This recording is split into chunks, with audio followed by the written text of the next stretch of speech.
Hi అండి, welcome back to కథల పొదరిల్లు. Please ముందుగా వీడియోకి ఒక చిన్న లైక్ చేయండి. ప్రణయ సంఘర్షణ ఎపిసోడ్ నెంబర్ 2. కథను రచించిన వారు చిన్ను గారు, వాయిస్ ఓవర్ శ్వేత. ప్రణయ సంఘర్షణ ఫస్ట్ ఎపిసోడ్ బాగా హిట్ చేశారండి. అలాగే సెకండ్ ఎపిసోడ్, థర్డ్ ఎపిసోడ్, ఇలా స్టోరీ మొత్తం ప్లీజ్ మీ సపోర్ట్ నాకు అందివ్వాలి. సపోర్ట్ అందివ్వాలంటే మూడు పనులు చేయండి. ఫస్ట్ లైక్ చేయండి, హైప్ ఇవ్వండి, అలాగే వీడియోని పూర్తిగా చూసి కామెంట్ చేయండి ప్లీజ్. అదే మీరు నాకు హెల్ప్. ఓకే, ఇక లేట్ చేయకుండా ఈరోజు కథలోకి వెళ్ళిపోదాం. ముందుగా ప్లీజ్ వీడియోకి ఒక చిన్న లైక్ చేసి హైప్ ఇవ్వండి. ఓకే. భూమి 1 వీక్లో అందరం వైజాగ్ వెళ్ళాలి కదా. ఓ పని చెయ్యి, నువ్వే 2 డేస్ ముందు వెళ్ళి అక్కడంతా అరేంజ్మెంట్స్ చెయ్యి. బెటర్, నువ్వైతే అన్నీ పర్ఫెక్ట్గా చేస్తావు అంటాడు చైతు. చైతు సార్, నేను అంటూ ఏం చెప్పాలో అర్థం కాక అలానే నిలబడింది భూమి. వాట్ భూమి, ఏమైంది? Any problem? సార్, నేను వైజాగ్ రాలేను. ఇక్కడ చాలా వర్క్ ఉంది కదా. నేను అదంతా హ్యాండిల్ చేస్తాను. వైజాగ్కి ఎవరినైనా పంపిస్తాను. భూమి, ఇదంతా ఎవరైనా చూస్తారు. అండ్ నువ్వు లేకుండా నా పెళ్ళేంటి? నువ్వు వస్తున్నావు అంతే. దిస్ ఈస్ మై ఆర్డర్ అంటాడు చేతు. సారీ సార్, నాకు ఇష్టం లేదు. నేను అక్కడికి రాలేను. నన్ను ఫోర్స్ చేయకండి అంటుంది భూమి. భూమి, సార్గా నా ఆర్డర్ చేస్తే కాదన్నావు. దెన్ అన్నగా రిక్వెస్ట్ చేస్తున్నా, నా పెళ్ళికి వస్తావు కదా. లేదంటే సొంత చెల్లె టైం వేస్ట్ అంటూ మధ్యలో వెళ్ళిపోయింది. అలానే నువ్వు కూడా అంటే నేనేం ఫోర్స్ చేయను. నిన్ను చెల్లిగా అనుకున్నా, నువ్వు మాత్రం నన్ను బ్రదర్లాగా ఫీల్ అవ్వట్లేదు అంటాడు చేతు. సార్, దీనికెందుకు అలా అంటారు అనేసి గట్టిగా కళ్ళు మూసుకుంటూ వస్తాను సార్ అనేసి భూమి అంటుంది. భూమి, వస్తాను కాదు, తన్విని కూడా వెంట పెట్టుకొని రావాలి అంటాడు చేతు. And this is my order అంటూ నవ్వుతూ చెప్పేసరికి భూమి కూడా చిన్నగా స్మైల్ చేసి అక్కడి నుంచి వచ్చేస్తుంది. వర్ధనమ్మ, వచ్చావా మహాతల్లి, నీకోసమే చూస్తున్నా. వస్తున్న భూమిని చూస్తూ కోపంగా అంటుంది. భూమికి అర్థం కాక ఏమైందా ఆంటీ అంటూ అక్కడికి వస్తుంది. భూమి, నువ్వు మా పెంట్ హౌస్లో అద్దెకుంటున్నావు, అంతేకాని అదేం నీ బాబుగాడు సంపాదించింది కాదు. నీలాగే నీ కొడుకు ఉన్నాడు, అంతేలే. తండ్రి ఎవడో తెలియనోడు, ఎవడికి పుట్టాడో వాడి బుద్ధులే వీడికొచ్చాయి. ఆంటీ, మాటలు మర్యాదగా రానివ్వండి. తన్వీర్కి అమ్మను నేనున్నాను కదా, మిగతా విషయాలు మీకు అనవసరం. నాకు అనవసరమా? పెళ్ళి కాకుండానే తల్లివయ్యావు, నాకు అనవసరం అంటావా? కానీ చూసావా, మా లాన్ మొత్తం నాశనం చేశాడు. అడగడానికి వచ్చిన నన్ను కింద పడేశాడు. ఇది కూడా నాకు అనవసరమేనా? నా భర్త నీ మీద జాలిపడి ఇచ్చాడు ఈ ఇల్లు. ఇలానే ఇంకొకసారి అయితే ఇద్దరు ఇల్లు ఖాళీ చేయాలి. నీలాంటి దాన్ని ఇంట్లో పెట్టుకున్న అన్ని ఇప్పటికీ ఇరుగు పెరుగు మాటలు కూడా చాలవన్నట్టు ఇది కూడానా అంటూ అనేసరికి భూమి కోపంగా పైకి వెళ్ళింది. తన్వి అంటూ పైకి వచ్చిన భూమి తన్విని కోపంగా చూస్తూ వచ్చి చెంప మీద లాగి పెట్టి కొట్టింది. ఎందుకురా, ఎందుకు నన్ను ఇలా టార్చర్ చేస్తున్నావు? నిన్ను చూసుకోనా? నిన్ననే చూసుకోనా? నీ వల్ల వచ్చే ప్రాబ్లమ్స్ అనేసి చూసుకోనా? కింద ఎందుకు అలా పాడు చేసావు?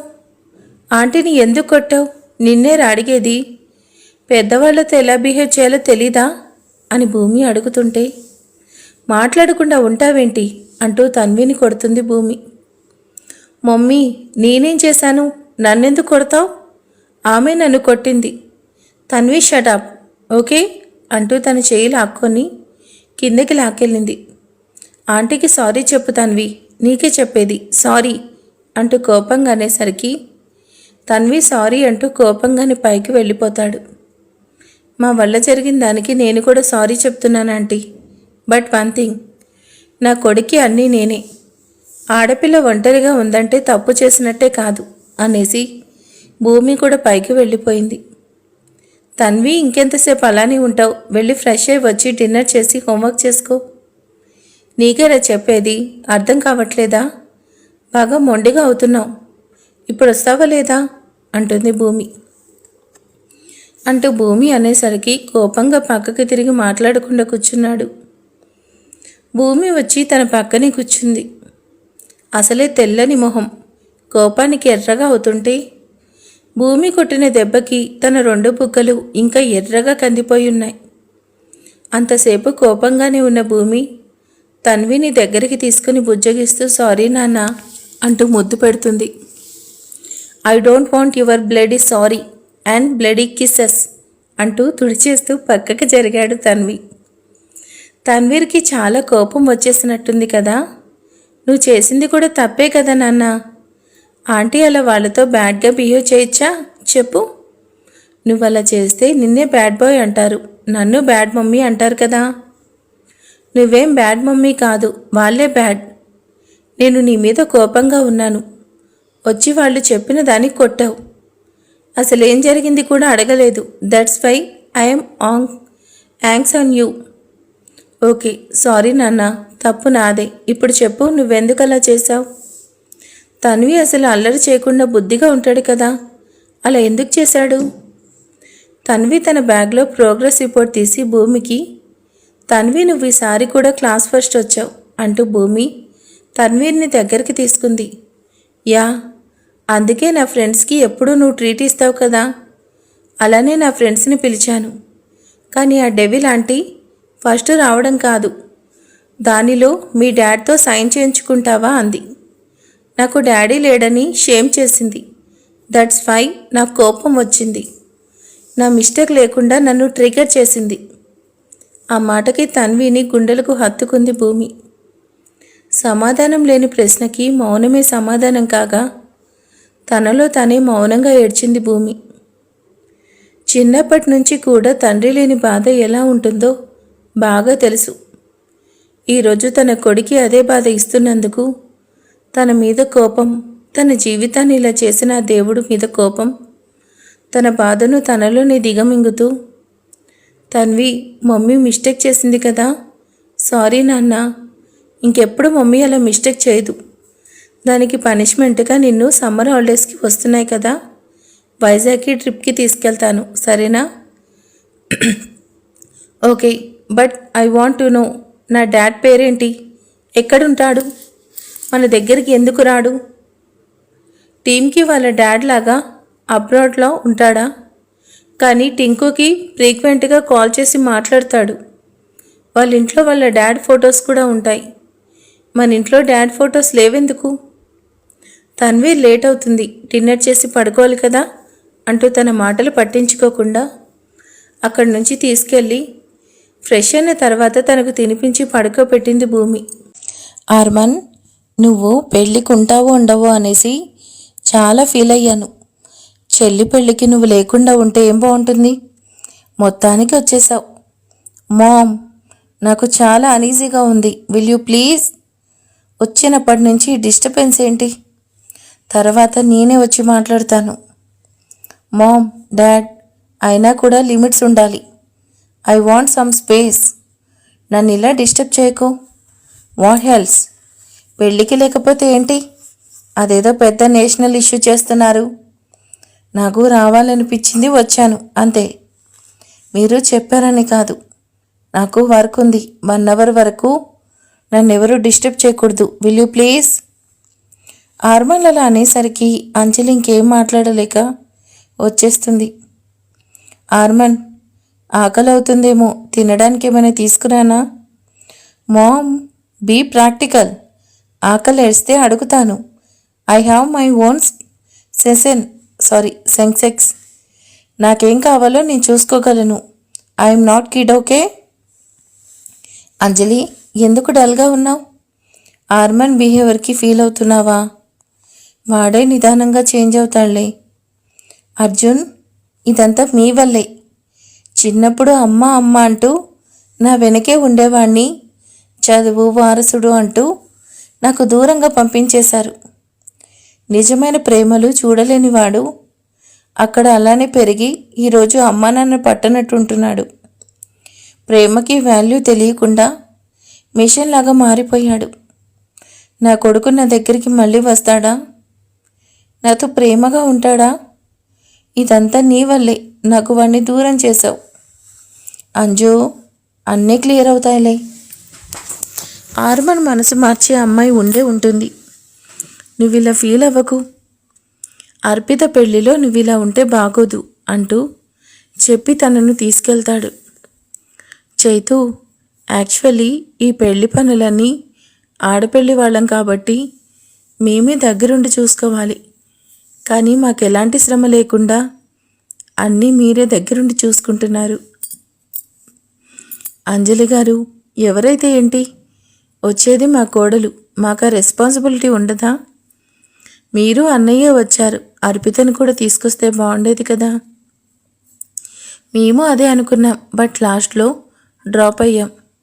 వదిన తనని ఇంకో రోజు తప్పకుండా తీసుకొస్తాం. అవును, పెళ్ళి వైజాగ్ అన్నారు కదా, అక్కడంతా ఎవరు మేనేజ్ చేస్తారు? ఆంటీ, అదంతా ప్రాబ్లం కాదు, భూమి ఉంది కదా, తనే అన్నీ దగ్గరుండి చూసుకుంటుంది. చైతు అలా అనేసరికి అర్జున్ అండ్ అంజలి కూడా కాస్త హ్యాపీ ఫీల్ అవుతారు. ఆ అమ్మాయి అయితే ఇంకా టెన్షన్ అవసరం లేదు. ఆ రోజు ఎంగేజ్మెంట్ కూడా బాగా హ్యాండిల్ చేసింది. ఈ పెళ్లి జరగడానికి మెయిన్ రీజన్ కూడా తనే కదా అంటూ అంజలి అనేసరికి అందరూ చిన్నగా నవ్వుతారు. ఆంటీ, రేపు భూమి మీ ఇంటికి వస్తుంది. అర్పితకు పెళ్లిలో ఏమేం కావాలో అన్నీ తెలుసుకొని మనం అక్కడికి వెళ్ళేలోపు అన్నీ అరేంజ్ చేసేస్తుంది. ఆంటీ, ఆర్మన్ వచ్చాడంట కదా. ముందు కలవడం కుదరలేదు, ఎంగేజ్మెంట్లో కూడా లేడు. తనను ఒకసారి కలవాలి, కానీ తను కూడా వస్తే బాగుండేది.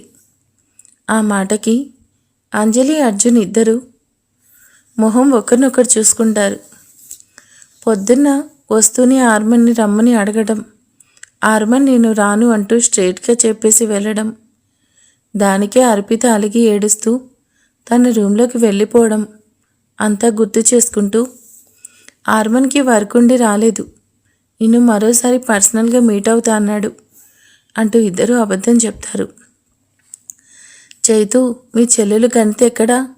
వచ్చినప్పటి నుంచి కనిపించలేదు. ఎంగేజ్మెంట్ నుంచి కూడా వెళ్ళిపోయింది. ఆంటీ, యాజ్ యూ నో, తను డాడ్ బిజినెస్ని హ్యాండిల్ చేస్తుంది. పెళ్ళికి రావాలంటే అన్నీ కంప్లీట్ చేసి షెడ్యూల్ ఫ్రీ చేసుకోవాలి కదా, లిటిల్ బిట్ బిజీ అంటూ చైతు చెప్పి ఆ టాపిక్ డైవర్ట్ చేస్తాడు. అంజలి వాళ్ళు కూడా కాసేపు మాట్లాడి అక్కడి నుంచి వెళ్ళిపోతారు. Mom, this is unfair. Ganitha కనీసం తన ఓన్ బ్రదర్ పెళ్ళి కూడా ఉండలేనంతగా ఉంది. అందరూ గణిత ఎక్కడ అంటే చాలా బాధగా ఉంది.